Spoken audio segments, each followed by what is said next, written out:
Hello, thank you. It's very echoey. It's not great acoustics. I speak very fast in kind of an Irish accent, so hopefully it'll be okay. But to be honest, if you don't understand me, it'll probably be better, so that's fine. Basically, what I want to do tonight, this seems like an appropriate place for it, is to preach the good news, to preach the gospel, right? And the gospel I want to preach is that you cannot be fulfilled. You cannot be made whole. You cannot be made one, right? At the end, we're going to have amazing grace, and together we can sing, I once was found, but now I'm lost. Could see, but now I'm blind.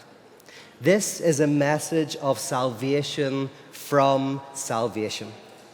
Because we have been given another message for so long.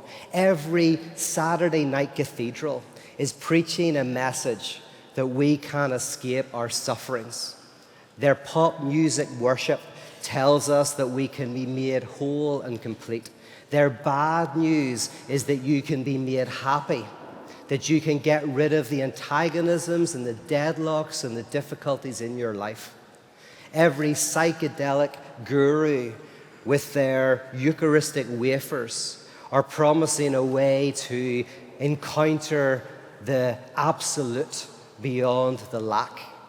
Every self-appointed guru of the whole, and by whole I mean W-H-O-L-E, not the true prophets of the whole, the H-O-L-E, they're the goodies. Those prophets who promise wholeness end up creating more anxiety within us. And this message is why I believe in the church. It's why I believe in communities that come together to enter into this message together. So I'm going to be doing an apology for the church. Now, this is a second part to the talk that I was doing in the other room. I think some of you were there.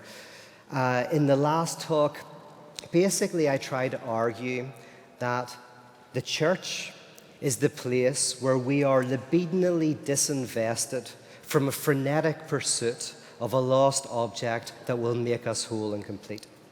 That the role of the church is to liturgically draw us into a type of kenotic self-emptying in which we are freed from some frantic search for the thing that answers everything. And that this bad news, seeming bad news, that sounds terrible. I mean, how am I going to get the private jet with that message? But that message, while it sounds like bad news, is profoundly good news.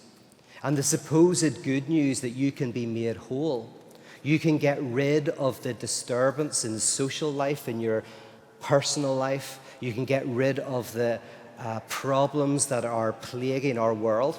We can just contingently remove them and bring balance and order, is one of the very messages that causes so much violence and so much anxiety today. So that's what I want to look at. Very quickly, because we don't have a lot of time, when I first thought about this talk, I was thinking about this thing called Fermi's paradox. And the paradox is simply that in the Milky Way, there are billions of stars. And there are billions of stars, many of which are billions of years older than our own. So Fermi's paradox is basically asking, why does the universe or our Milky Way and our solar system seem so quiet? If there's so many billions of stars, and so many of them are billions of years older than ours, we would expect there to be a lot of noise out there. Right? A lot of evidence of intelligent life. And yet, there doesn't seem like much at all. Doesn't seem like any, right? And there's lots of explanations for this, lots of theories about why. But one of the theories is that intelligent life is incredibly difficult for the universe to produce, right? There are these great filters, these various moments that have to be overcome. So you have to have a planet that has the conditions useful for life, the conditions that allow life to develop. And then you have to have an environment which is consistent over millions of years. Then you have to have nothing coming in like a meteorite and destroying everything. And there's various filters that you have to overcome. And each filter knocks out billions of, opportunities for life. And perhaps we are at another great filter, right? There is a theory that intelligent life always kills itself before it gets to extraterrestrial travel, right? There's something about intelligent life that is fundamentally self-destructive. And so we're not going to get to the next level because we're going to be dead long before then, right? And this is an interesting idea, and it actually, I think, connects deeply with some of the insights of psychoanalysis. Interestingly, there's a difference. I'll talk about instinct, right? Animals have instincts, right? What is an instinct? In brief, an instinct is, it has a discrete object, a desire for mating, a desire for shelter, a desire for food. So animals have these instincts for distinct things. Secondly, instincts can be satisfied, right? Once the animal has the shelter, it's happy. Once it's eaten the food, it rests, right? Once it's mated, it goes off and does something else, right? Smokes a cigarette, whatever, right? So they can be satisfied. And then thirdly, they're in the service of life, right? These instincts help animals survive. Now, one of the main differences between evolutionary psychology and psychoanalysis is evolutionary psychology pretty much treats us from an evolutionary perspective. So we've got instincts as well, and you can understand human behavior by understanding instincts. But Freud comes along and he says human beings don't have instincts. Human beings have drives. And drive is a bit different from instinct. It comes from instinct. It's kind of like a twisted instinct. It's instinct kind of turned or perverted. And the difference is this. A drive can be for anything. It's not just connected to food or to mating or to shelter. You can have a drive for gambling, for alcoholism, for stamp collecting, anything. People can have this kind of drive that is as strong as an instinct. It doesn't seem to have these discrete things. And even if your drive is for food or for shelter or for mating, it comes off in a very different way. And this brings us to the second point. The second point is that drives don't get satisfied, right? So the first thing about an instinct, it's got discrete, few things that it goes for. Drives can be for anything. Secondly, an instinct can be satisfied, but drives don't have satisfaction. In other words, we continue to pursue things that we want, and in the failure to get them, it drives us even more. And for example, if your drive is for shelter, it's not that you get one house, then you want to get a bigger house, you want to have two houses, you want to move house, right? If it's for food, it's not just that you eat until you're satisfied. If your drive is around food, you might eat too much or too little. You eat in some sort of way that is not like a regular animal eats, right? So the drive is always revolving around something. Failure just drives it. You can't seem to satisfy it. As soon as you try to satisfy it, what you're holding in your hand is lit. Take an example of gambling. People think a gambler is addicted to winning, but often a gambler is addicted to losing, right? It's the losing that keeps the winning alive as a fantasy. If you just won all the time, it would be boring, right? You win some money, but winning at slot machines isn't that interesting. But the continual loss generates the desire for the return. And so desire is always moving around failure. And then thirdly, drives, unlike instincts, often are destructive. This movement damages us, right? And once we understand drive, we can begin to see how we as individuals and as communities can get into self-destructive behaviors, profoundly self-destructive behaviors. So in order to kind of delve more deeply into it, I want to start with something that Adam Phillips says, a psychoanalyst. He talks about how we live between who we are and who we would like to be. And we live between what we have and what we'd like to have. So to be human is to some extent experience the gap between those two things. To somehow experience yourself as not quite where you want to be. I mean, that's just what guilt is. Guilt is where you feel that you're not who you should be, right? There's some lack in you, right?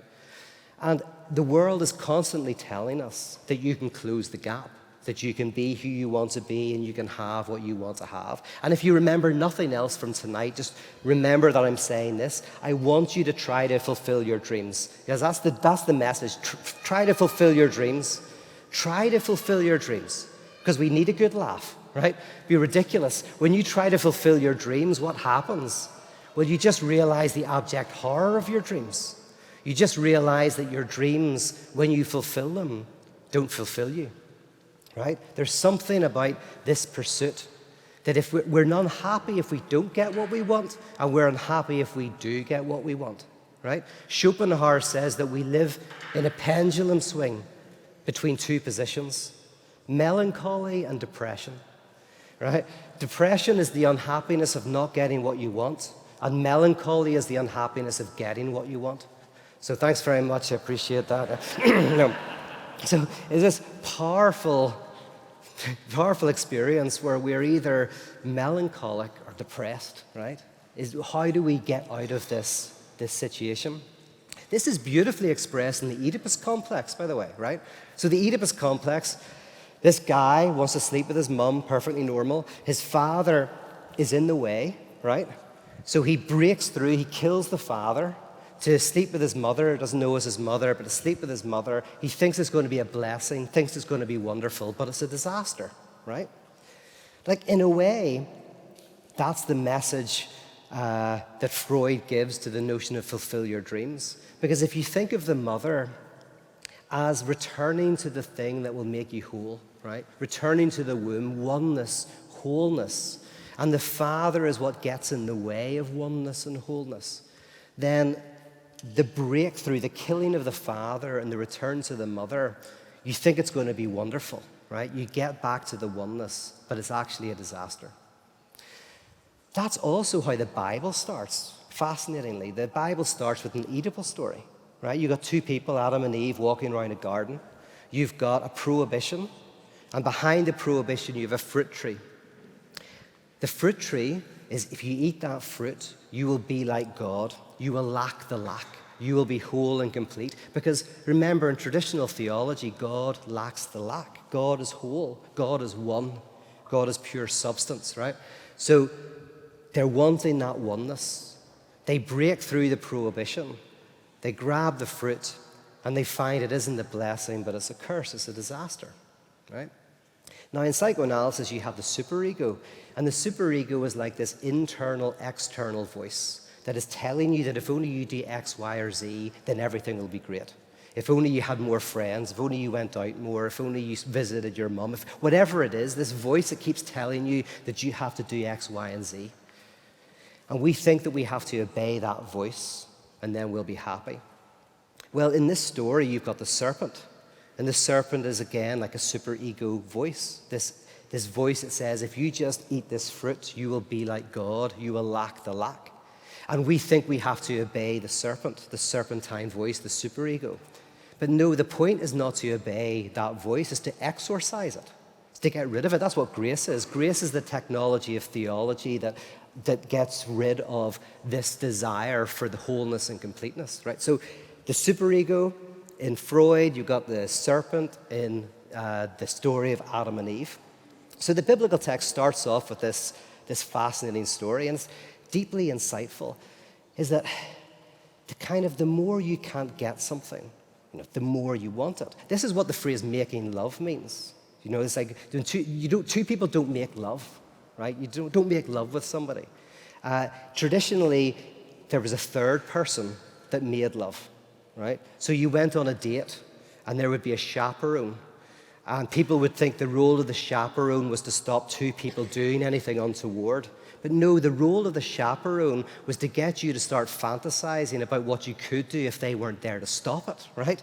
So the chaperone was making love, right? The chaperone was creating love out of the prohibition, right? Out of the impossibility. It's interesting to me, when I moved to America, I find that in a society that has a lot of freedom, very little prohibitions around sex and sexuality at the time I moved there, I was like, oh, this is interesting, that America would develop a technology that would help young people have sex, right? I thought it was very clever. And it's a very simple technology. Basically, it's just a ring. It's called a purity ring. What happens when you put it on your finger, it makes you really want to have sex, right? Because it creates a prohibition, right? As soon as you have the prohibition, and of course in a society where everything's available, you have to have that's why dating apps don't really work very well, right? Because there's no prohibition. In fact, I'm interested always to hear whenever dating apps work, because that's how people date now. And often you'll hear the story about how it almost didn't happen. Like the latest story a friend of mine told is, she had the app turned on, and someone was in the country at the time who was just leaving. So they matched, and then he was like, listen, I'm actually getting on a plane to go back to London. Well, of course that's going to work, because there's a prohibition. It's like, oh, I really like him, right? Why? Because he's going to London. There's a little bit of prohibition creates this, kind of generates something. Without that, you're left with nothing. It's the same with my talks. People say, Pete, you would be a good speaker if only you slowed down a bit, stayed your course and didn't kind of go all over the place. But no, I wouldn't. If I did all of those things, you'd be left with a crap talk. At least now, you're left with the fantasy that I could be a good speaker if I did those things, right? So it's the prohibition that generates the fantasy beyond. This is what Freud talks about, is the difference between the pleasure principle and the reality principle, right? The pleasure principle, very simply, is you do things that you find pleasurable, right? You want to play games with your friends, you want to climb trees, you want to eat all the food that you can, right, that you like. And then there's the reality principle. And the reality principle says you can't win all the games because your friends want to win games. You can't eat everything you want, your parents won't let you. You can't climb every tree because your body won't let you. And on a superficial level, we think that the reality principle gets in the way of pleasure, right? The point of the reality principle gets in the way of what we want. If only we could get rid of the reality principle, then we could do whatever we want. But of course, and I've talked about this before, you've maybe heard me talk about this, but it's actually the reality principle that generates pleasure. It's the very fact that there are obstacles that start to generate fantasies and desires for something else. Now, at this point, I want to make a distinction between desire for like a cup of coffee, or a desire to go out with friends, a desire to go to the cinema, and an excessive drive for something, right? They're different. Whenever the reality principle and the pleasure principle hit in our lives when we're young, what happens is something called jouissance appears. And jouissance is an excessive pleasure. It is a painful pleasure. It is where we begin to imagine something wonderful that can fix everything. And if you want to see this, of course, the obvious example is kids, right? The two ways that you can make an object sacred to a child is either not let them have it or take it away from them, right? So you take a normal object away, and the kid's suddenly going like, hey, that's amazing, what are you doing? Or if you say, you can't have this, you can't have this, you can't have this, right? Suddenly it starts to take on a sacred dimension. And you see this in politics. Either something becomes sacred because you go like, I've never had that, or something becomes sacred because you feel it's being taken away from you. But either way, it's this something mundane and normal starts to take on this excessive desire for pleasure. Now, the philosopher Zizek, he has a beautiful way of describing this sacred object. And by the way, Lacan calls it objet petit a, small object A. So we're just going to call it object A. Right?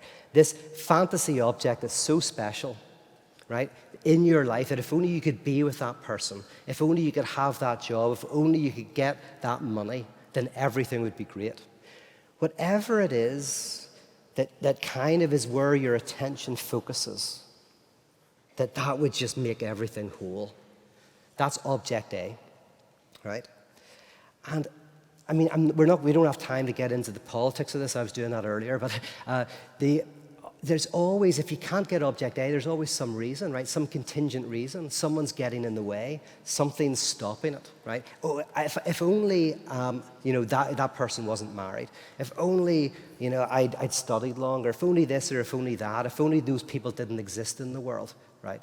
Then everything would be good. There always has to be a scapegoat, some other who's preventing you, some obstacle that if you just have to remove. Fascism is the perfect example. If only the Jewish community didn't exist, then everything would be great. They are the disturbance in the organic system, right?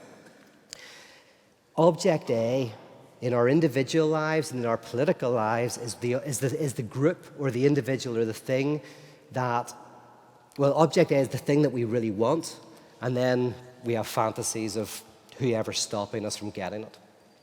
Now, Zizek says that object A is a little bit like the way some creationists define fossils. So there's an argument within some creationism that fossils are put there by God to make the world appear old, right? So the world was created 6,000 years ago, but what happened is God put fossils in the earth so that when we find them, it looks like the planet's millions of years old, but those are fossils that don't have any connection to any actually existing animal, right? And Zizek says that's the perfect description, or it's a brilliant description of what object A is. Object A doesn't exist. The only thing we ever get is a fossil that points to it, but it points to nothing, right? Whenever you get the thing, you're left with just this fossil that actually is a fossil of nothing. It's a type of illusion, and we're caught in this illusion of object A. Now, I want to get theological for a second. I think this is sin, but not in any theologically kind of like ethical way. For me, sin is not about being bad or anything like that. I love the term original sin. I love it, and I love it partly because it's so unpopular, right? What if, if original sin can be described as original lack, an original sense in which we are ontologically lacking. There's something about being a human subject in which we feel that there is something incomplete that we can fill either as individuals and as a community, right? And it's original because the lack comes first. It's not that you were whole and then lacking. It's that to be a subject is to feel this lack. And then sins are anything you do to try to fill that lack. Anything you try to do to be whole and complete is a sin. And then the moral dimension of that is that the things we will do, we will burn our lives to the ground for that completeness, and we will burn other people's lives to the ground for that. The amount of all of the distinctly human evil that you find in the world seems to be based around drive. Either we hate people because we think they've got the thing that makes them whole and complete, and we don't. Jealousies and envies. So jealousy is when I look at you and I want what you have because I think that would be the answer for me. And of course, mimetic desire is it becomes desirous to me because of your desire. Envy is when I don't desire what you have, but I desire the relationship you have. So it's maybe I don't desire your partner, but I desire the type of relationship your partner has. Again, I'm looking at it and going, if only I had that, then I'd be whole and complete, right? So we imagine what's called a non-castrated other, which is others who are out there, who are happy and have it all, and we don't. And we hate them for it. Right? That's what baddies in Hollywood movies often are. Like the Joker, not the Joker now, it's a very good movie, but the original Joker, he has a smile etched on his face. He's permanently happy. The Joker, actually, in the latest movie, shows that that's not the case, but the excessive jouissance of the Joker in the past movies, it's like they've already got it, the thing that makes them whole and complete. If in Los Angeles, you're constantly surrounded by people who look like they have everything, right? But when you scratch beneath the surface, often people's lives are falling apart. But we fantasize a non-castrated other, we feel this lack, or we pretend that we are complete.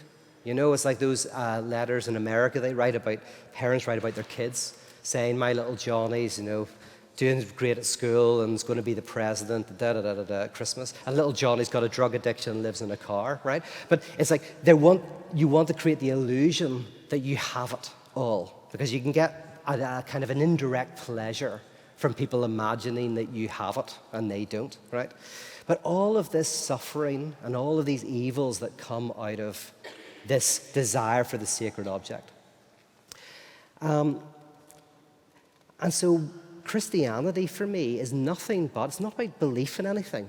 It's not about belief in God or the gods or anything like that. For me, Christianity is about the forgiveness of sin. What I mean by that is sin, if sin is a lack, right? There are two types of nothing, right? There's nothing that's nothing, and there's nothing that's something, right? Nothing that's nothing is nothing, right? It's the nothing that's something that's interesting. Now, there's lots of nothings that are somethings.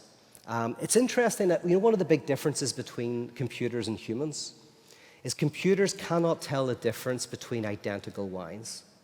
No matter how good a computer is, if you have two identical wines, they'll taste exactly the same to the computer. But to humans, that's not the case. Diogenes once was asked what was his favorite wine. He says, someone else's, right? Basically, the wine someone else paid for. So the wine, it's like, that'll always taste a bit better, right? The wine that you stole from somebody else, the secret ingredient is crime, right? That's a type of nothingness. It's something. It's an interesting dimension of humans, but also debt. If you don't have money, that's a nothingness. You lack money. If you have debt, that is a nothingness. It is something. It's like there's a hole that has to be filled. You have to go and work to get that money to fill the lack, to fill the debt, right? It's a nothingness that is something. Debt is a nothingness that is something. And it's not the debts that's the problem. It's all the letters and the phone calls from people telling you you have to pay the debt, right? Now, here's the interesting thing. I think that in society, we are told that we can pay our debts, right? And to pay a debt is to fill the lack, right? Fill it up, fill it with money, get rid of it, right? Either you do it or somebody else does it. But that's fundamentally different from the theological vision in which debt is forgiven. Now, to forgive a debt is fundamentally different than to pay a debt. When I forgive a debt, I don't fill it, I don't make it disappear, I just render the nothingness nothing. I say the nothingness that is binding you is nothing. The debt's forgiven. Very, very different from payment of debt. It's forgiveness of debt.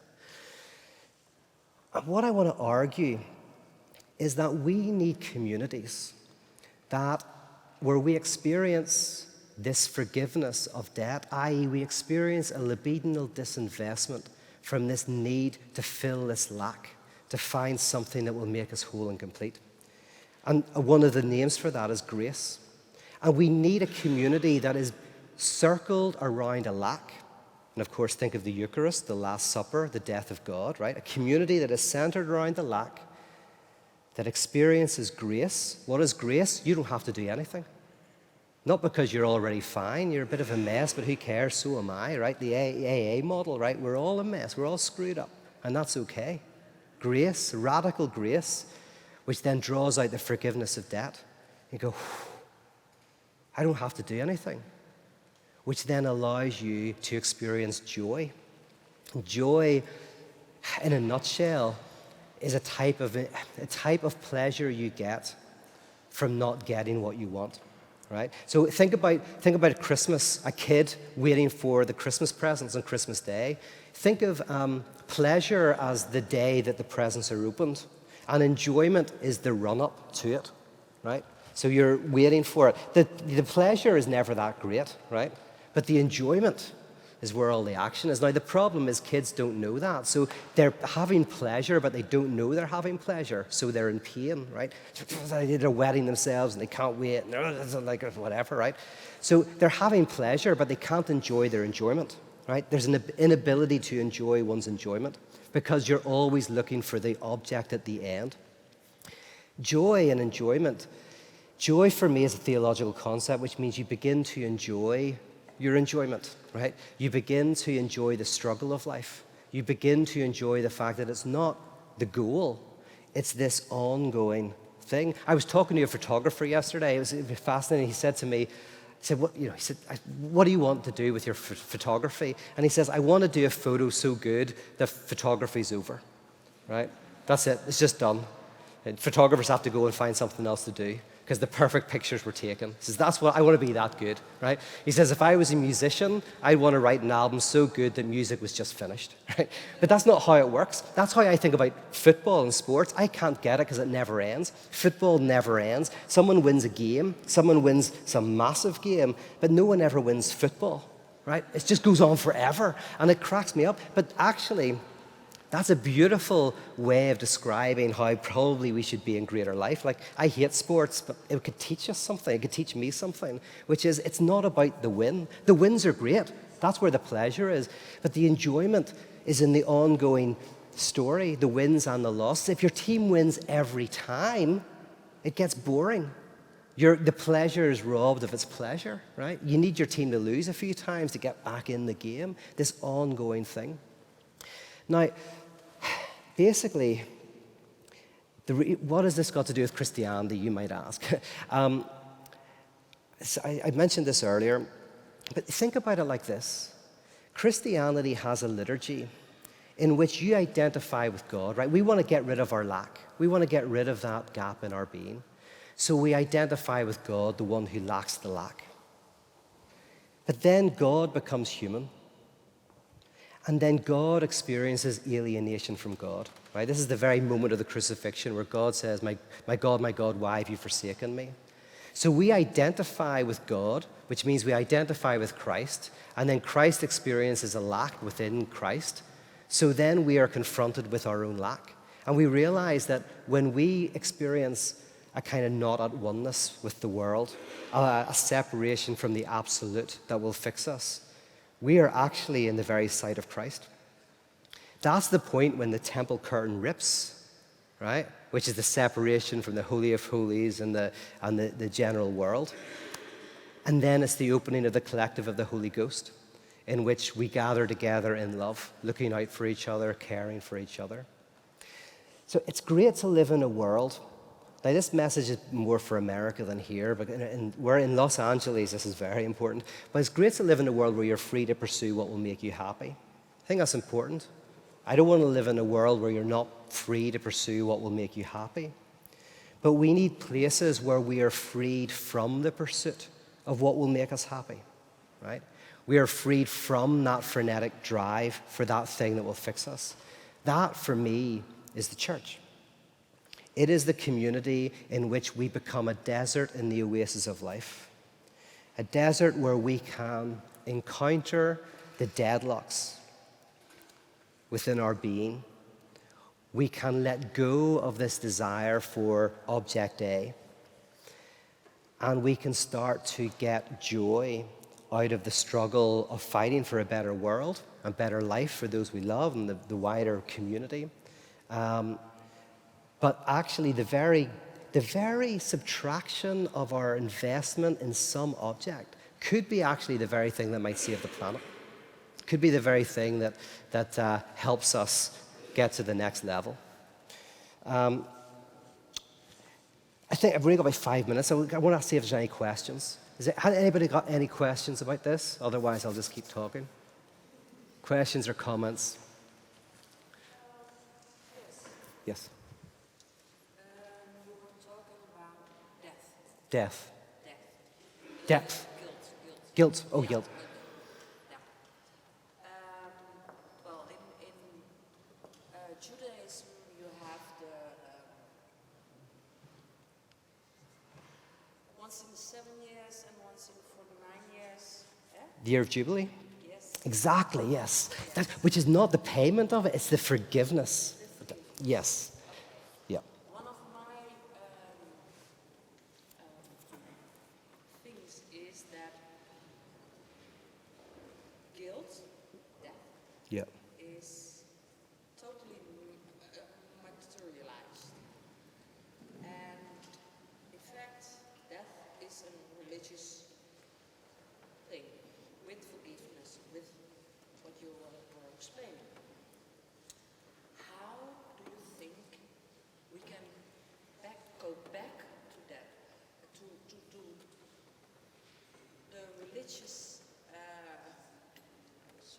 Oh no, it's better than my Dutch. Yeah, my English. I'm sorry. The way we look at money and at guilt and debt is neoliberal capitalistic. Yeah. And we stumble on it Yeah. because it is something dehumanizing people. Okay. I think let me riff on what you're saying and see if I get somewhere. See, yeah, what I'm trying to talk about is at the core of the difference between, for me, what I'm talking about, this type of church and the world. Like, basically, the way I see it is we are in the political world and in our personal lives constantly being told that we can get rid of the lack, that the lack is contingent, that it's something that is either an illusion or it's a temporary disturbance that we can be got rid of. That is, you get it in the New Age, you get it in capitalism, you get it in psychedelic enlightenment, you get it in all of these different forms, right? The lack is contingent. What I'm arguing is that within the Jewish Christian tradition and wider other traditions, there is this notion that the lack is central to reality and we have to confront it. So in the last seminar I gave, I said that in quantum mechanics, you have this with wave particle duality, right? Within mathematics, you have Gödel's incompleteness theorem, where mathematics basically enters into a type of contradiction. You have within Freud, you have the idea of the unconscious. You have these different disciplines that come to the idea that you can't get rid of this lack. You have to confront it. So I'm trying to kind of like contrast those two things. And for me, most of our political movement is again saying that our political system is an organic whole. Some group or individual is disturbing it from the outside. If we get rid of them, we can return to wholeness, which is the zero sum of fascism. I mean, in Mein Kampf, Hitler is constantly talking about organic wholeness, oneness, and then it being invaded by some foreign agent. Whereas within the radical theology tradition, thank you. Within the tradition of radical theology, the idea is that we have to confront the deadlocks and make peace with them, and that is how we find freedom.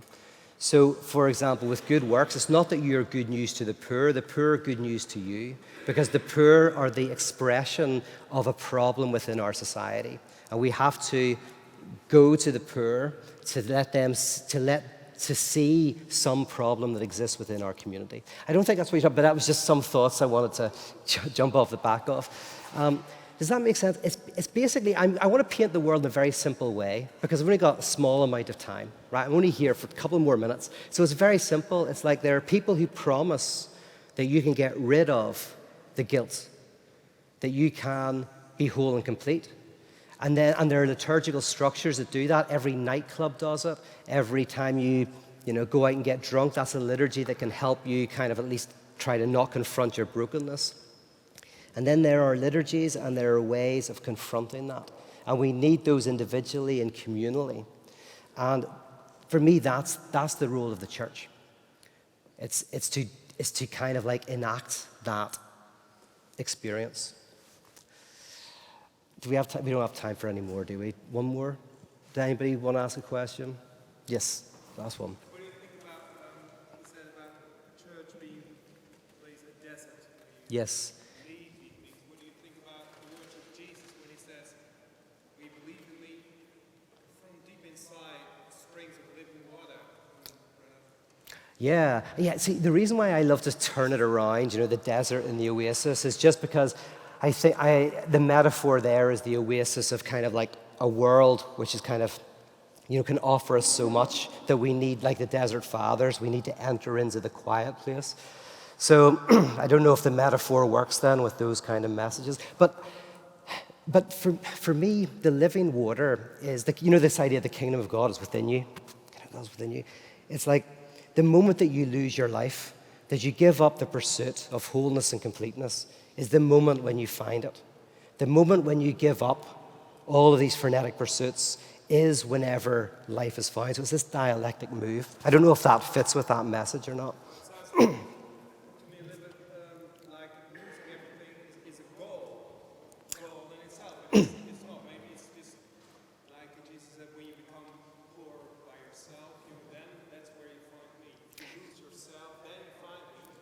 Yes. True. So yeah, if you're saying like if losing your life becomes the goal, then it's just another goal. Exactly. Yeah. And you're defining yourself in relation to that. 100%. Like one has to, give up even that. That's the weird thing. You give up even giving up. And the reason why I think this is interesting, this dialectic move, is because I do think that on the right has always had a philosophy of wholeness and completeness. If you want to look at kind of the extreme right, there has always been this idea of organic unity and something comes in from the outside and disturbs it. But within the left, you have a right-wing deviation. You have within a lot of liberal leftist thought an idea that if we get rid of certain people, if we get rid of certain things, then we might be able to kind of fix things. And what I want to try to argue is that the best of the left is the idea that no, we can never create some sort of utopian perfection. What we have to do is create space for true conflict. Conflict is the way to get rid of war. War is the inability to have conflict. War is when I want to kill you rather than listen to you. That somehow there is a space in which we can come to terms with our own inner conflicts, and then we can learn to better have conflicts with each other. And I think that's good news. Miranda, are you sitting there? Right? Yeah. Okay, thank you very You're much. done. Sorry, somebody Let's was talking talk about to it me. afterwards. Thank you. Pete Rollins. Thank you.